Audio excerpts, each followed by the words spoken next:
My rich mother invested in my older brother's money-losing business by lying to me. An attempt is being prepared on his life for fraud. Hi, my name is Alex, and I'm 19 years old.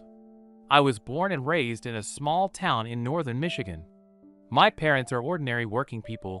My father was a mechanic, and my mother was an elementary school teacher. I have an older brother, Jake, who is 5 years older than me. We were never particularly close. Jake always seemed so serious and focused only on himself. Even when I was very young, he rarely paid attention to me.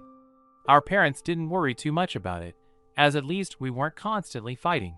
After finishing high school, Jake went to one of the best universities in the state for an economics degree.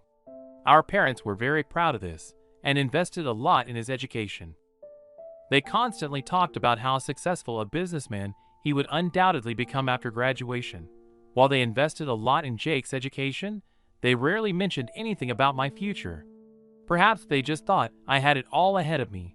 When I graduated from high school, I enrolled in a local college to get an associate degree. I chose to major in computer programming because I always had a knack for technology. My parents were pleased that I had made plans, but they didn't delve too much into the details. Everything changed when Jake graduated from university. Just a couple of months after graduation, our parents loaned him a large sum of money to start his own consulting firm. I remember how my father praised my brother's business plan at every opportunity. And my mother never stopped reminding me of how successful and prosperous Jake would soon become. I didn't pay much attention to it, as college was going well for me, and I was already looking into internships at a couple of reputable IT companies. However, one incident soon changed everything. One day, coming home from classes, I found my parents with troubled faces. It turned out that things were going terribly for Jake. He couldn't attract enough clients. The consulting firm was only incurring losses, and money was running out. My parents admitted that they had invested their last savings in Jake's project, relying solely on his success. At that moment, I was so shocked that I couldn't even protest. My parents always told me that we were not rich, but not destitute. As it turned out, that was a lie. Father explained that they had planned to set aside part of the money for my university education after college. However, Jake persuaded them to invest in his promising business. He said he would quickly get on his feet, recoup the investment, and even help pay for my education. Mother looked remorseful and kept apologizing. She swore that she always dreamed of giving us both a good higher education. Jake allegedly assured them that his company was their only chance to do so. I was furious. Just a few months ago, they could easily have paid for my education. But they chose to risk that money, blindly trusting ambitious but utterly inexperienced Jake. Father tried to justify himself, saying they wanted what was best, that they didn't expect such a failure of Jake's business. But I stopped listening to them. I was hurt that they had so recklessly dealt with my future. That same evening, I called my friend Tyler and told him everything. He was the only one I completely trusted. Tyler supported me and offered to let me stay with him for a while if the situation got out of hand. The next few weeks were a nightmare. My parents tried to justify themselves, but I refused to listen to them. How could they so irresponsibly treat their younger son? They risked my future for the ambitions of an unsuccessful businessman like Jake. Jake also periodically stopped by, smirking smugly. He knew very well that he had deprived me of the opportunity to receive a higher education, and it seemed to give him a masochistic pleasure. Our clashes became almost daily. Mother unsuccessfully tried to reconcile us. She looked downtrodden, either begging Jake to come to his senses or imploring me to be more forgiving. Father just drank, which finally drove Mother to despair. They either screamed at each other or ignored each other for several days in a row. At some point, I couldn't take it anymore and called Tyler. The next day, he came for me, and I left my parents' house. Father cursed me drunkenly as I left, and Mother wailed and begged me to stay. But my decision was firm. I couldn't live under the same roof with people who had betrayed me so cruelly. The first couple of weeks in my new place were almost euphoric. Tyler's parents were well-off people and warmly welcomed me. Here, I felt safe from endless quarrels and mutual accusations. However, it soon became clear that the drama of my family was far from over. A month after I left, my father called me. He spoke hesitantly, struggling to get the words out. At first, I thought he was drunk, but later I realized he was truly in a depressed state. Father told me that my departure had finally broken my mother.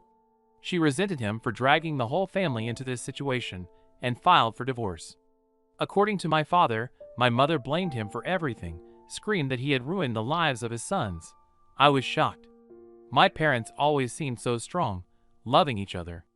Could it be that my decision to live separately was tearing their marriage apart? Perhaps I should have endured their quarrels for a while longer. Father begged me to come back to help reunite our family. He swore that my mother would come to her senses if I returned home. For this, he was willing to kick Jake out, just for her to forgive him. From his voice, it seemed like Father truly regretted his actions. I was torn. On one hand, the discord between my parents hurt me. But on the other hand, they provoked it themselves with their irresponsible behavior. Besides, Mother was adamantly against Jake's presence after what he had done. For a week, I struggled with doubts. Tyler supported me, saying I had every right to live separately after such a betrayal. However, my maternal grandparents begged me to return, crying that the family should be together. In the end, I decided to try to reconcile with my parents in person. But with one important condition. My condition was that Jake would have to leave the family business and our lives altogether. I simply couldn't bear to see his smug face after he deprived me of the opportunity to receive a higher education. When I voiced this to my parents, their reaction was predictable. Father argued furiously, calling me an ungrateful, selfish person, demanding not to kick out his golden businessman's son. Mother, on the other hand, unconditionally sided with me. She passionately persuaded Father that Jake had already caused enough trouble, and it was time to kick him out of the family. Intense arguments between them continued for several days. At times, it seemed impossible to find any compromise. But in the end, Mother put her foot down: either Jake leaves their lives, or she files for divorce with no chance of reconciliation. By that time, Father seemed emotionally and physically drained. He simply nodded and called Jake, instructing him to pack his things and leave home forever. Of course, Jake went berserk, yelling and raging, accusing everyone of betrayal. But eventually, he collected his belongings and left, slamming the door loudly. Only after that did Mother finally persuade me to return home. I stayed at Tyler's for a couple more days, just in case, fearing that Jake might change Father's decision. But he never showed up. When I crossed the threshold of my parents' home, Mother burst into tears and hugged me tightly. Father just stood aside, hunched over and nodding dejectedly. It seemed like he truly regretted what had happened, but stubbornly continued to defend Jake to the last. Several months have passed since that day. Jake never returned, deciding to start over. His business had finally failed completely. Mother managed to enroll me in a good university with her savings and the help of my maternal grandparents. Father continues to work, occasionally drinking to numb his emotional trauma. But my mother and I are still happy to be together after so many upheavals. For the first few months, he didn't show any signs of life, as if he had disappeared off the face of the earth. Mother breathed a sigh of relief, thinking that now we could finally live peacefully, without his toxic presence. However, it turned out to be just the calm before the storm. 6 months later, Jake suddenly showed up, inviting Mother to meet him at some cafe. She agreed to go, hoping that her son had come to his senses and wanted to reconcile. But the meeting turned out to be a setup.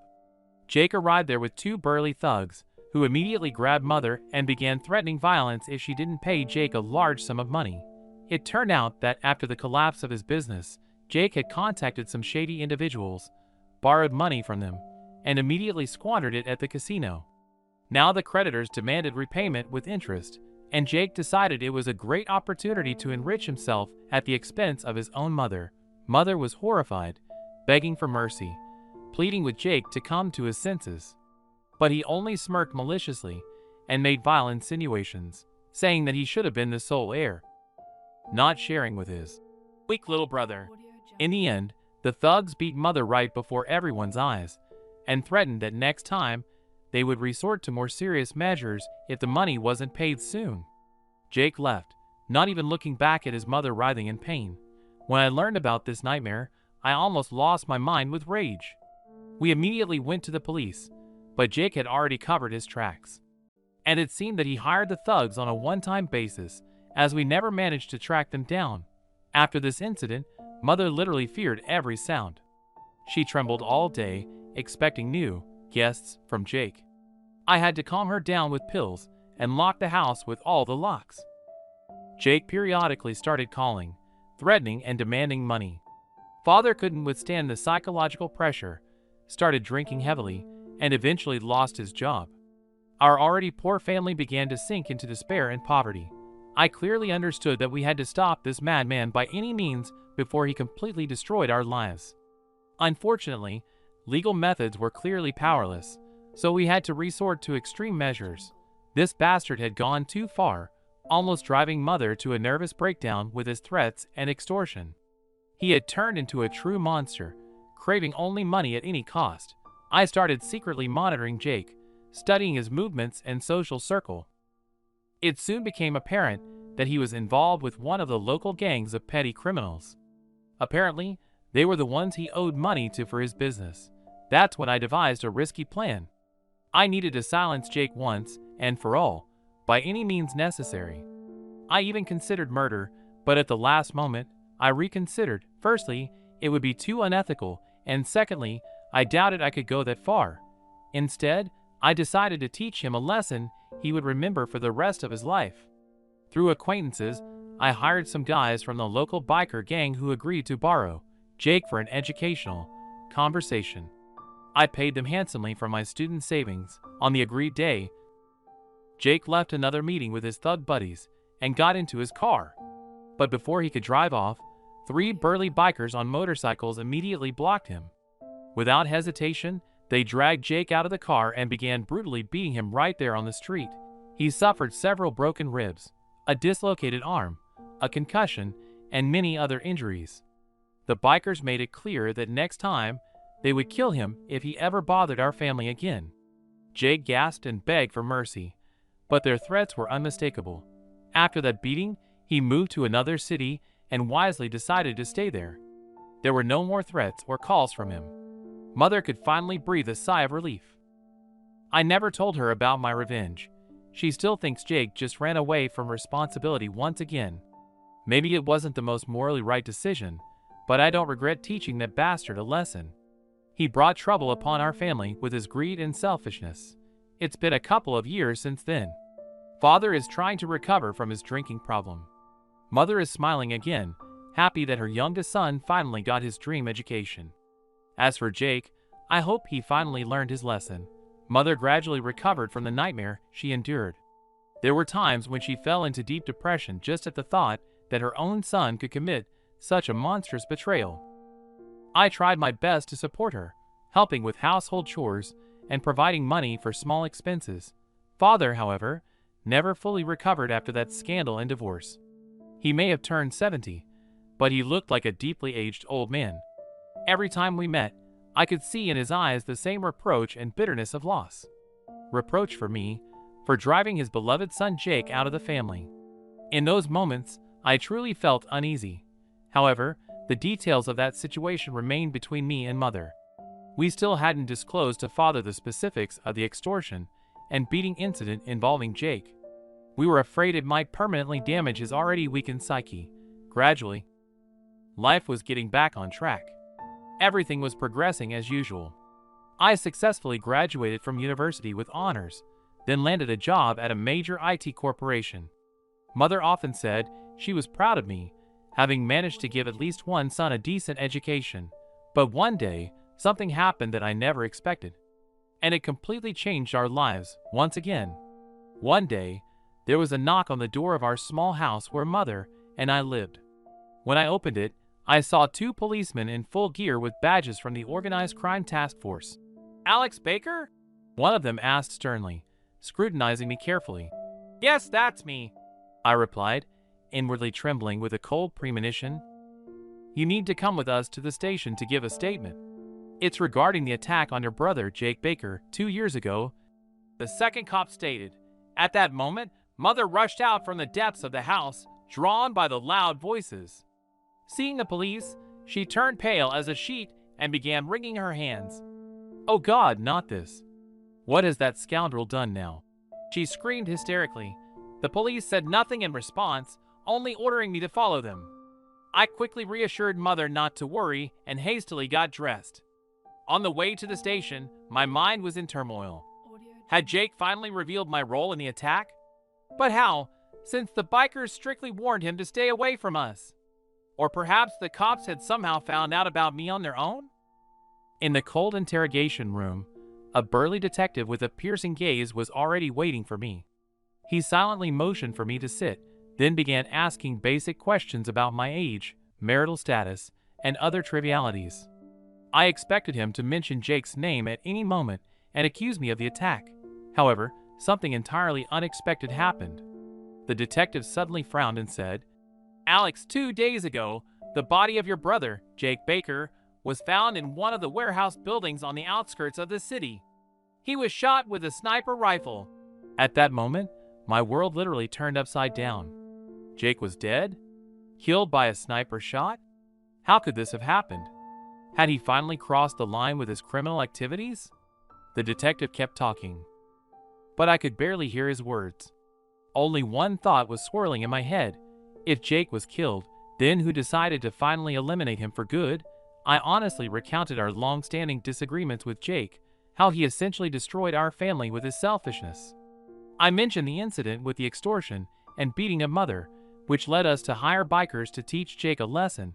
The detective listened attentively, made a few notes in his notebook, then fixed me with his stern gaze.